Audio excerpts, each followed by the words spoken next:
We got a 25,000th show coming up pretty soon. Really? Yeah, August 25th. That's a lot of shows. Yeah. How you keep track of something like that? We got a guy.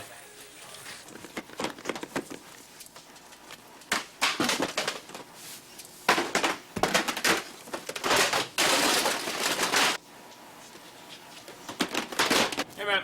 Last night's 11.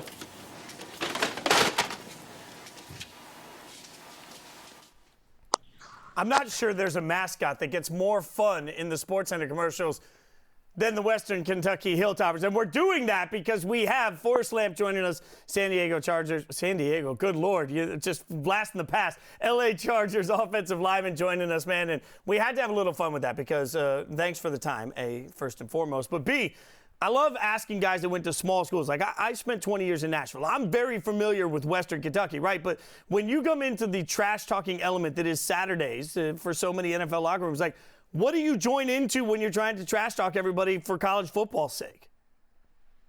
I mean, there's a lot of guys on the team from smaller schools. One of my teammates is Jalen Guyton, and he went to North Texas, who's also in Conference USA. So me and him can go at it good bit here and there, which is nice to have another Conference USA guy on the team. I guess I haven't really tallied how many players from each of the teams in the four teams in the college football playoff you guys have on your Chargers roster. But is there like a notable? I guess Mike Williams is a Clemson guy. Is there one of those four schools that right now is reigning supreme? Maybe Joey Bosa playing the Ohio State fight song over the loudspeaker or something like that. What seems to be the most popular pick there in the locker room? No, everybody's pretty. How would you say? Everybody's pretty friendly about it. But, yeah, we got Damian Square, who went to Alabama. Joey obviously went to Ohio State. We got Braden Fajoka, who went to LSU, so they're not having too good of a year. So everybody's been giving him a little bit of a hard time. Dude, Braden is a personality, man. He is a fun dude. That's awesome. All right, so speaking of fun, you're having a little fun. You've introduced a line of Forrest Lamps. Okay, so let's just start with the obvious. How many teammates have hit you, as a person that appreciates free stuff, how many teammates have hit you up for a free Forrest Lamp at this point? Quite a few. It's actually funny because it was 2 years ago. So it was I think it was in 2018. We went ahead, me and Lamps Plus did a thing for Christmas, and we gifted everybody on the team a lamp. And so now a bunch of the teammates that were here back in 2018, they're giving me a hard time. They're like, are we getting lamps again this year? And are we going to get the Forrest Lamp? And so they've been giving me a hard time about it. How did this come together? Because I'd imagine this was just like an opportunity waiting to happen, right? Lamps being your name, your last name for your entire life. What was sort of the evolution of this deal that eventually got done that benefits certainly both sides? I never necessarily realized there would be a lamp opportunity for an NFL offensive lineman, but what a great one there is for you, taking advantage of the name. I know, yeah. I mean, I never, offensive linemen, we don't get much as it is. Marketing and things like that. So it's slim pickings for us. But, yeah, it was right before I got drafted. One of my marketing representatives, she reached out to me and she was like, hey, I was driving through Arizona and I ran into this company called Lamps Plus. And I guess she reached out to the CEO or director of marketing or somebody like that. And long story short, a couple months later, we had a deal done right before the draft.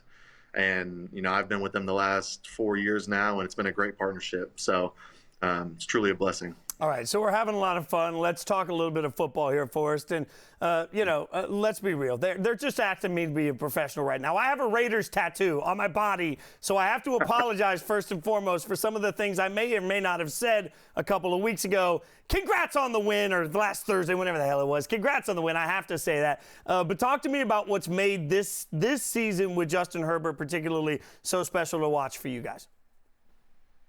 It's been special guy be able to come in and take control of the locker room the way that he's taking control.